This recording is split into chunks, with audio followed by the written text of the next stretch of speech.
The night Lady Eliza Harrow's sisters mocked her dress in front of the entire ballroom, the Duke ignored every diamond in the room and asked the insulted girl for the first dance instead. The Regency ballroom glittered with candlelight, silk, and jewels as noble women competed desperately for attention beneath towering chandeliers.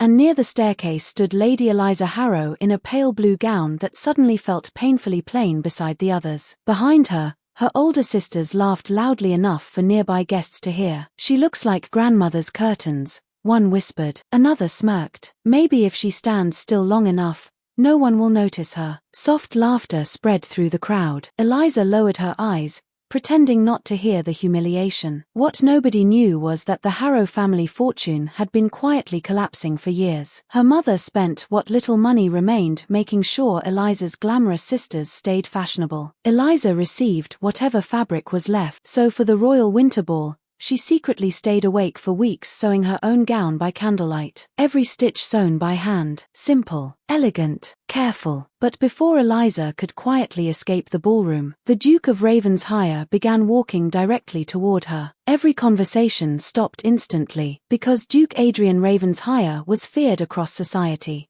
Cold, reserved, impossible to impress.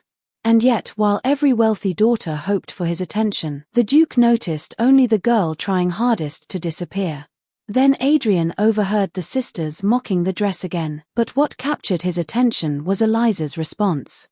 She gently smoothed the pale blue fabric and said softly, "It kept me warm while I made it. That seems enough reason to love it." The Duke stared at her in silence. Moments later, the musicians announced the first dance. Every unmarried woman in the ballroom straightened hopefully.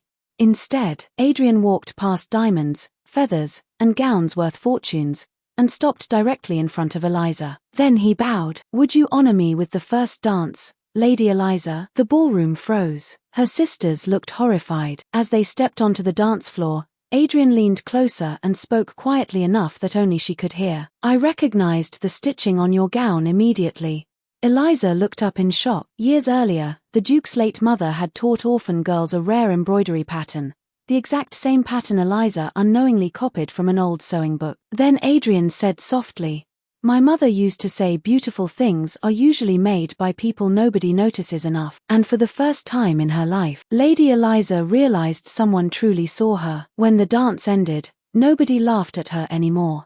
Now the entire ballroom stared with envy while the Duke escorted Eliza proudly through the center of the room. And for the first time all night, Lady Eliza stopped trying to disappear.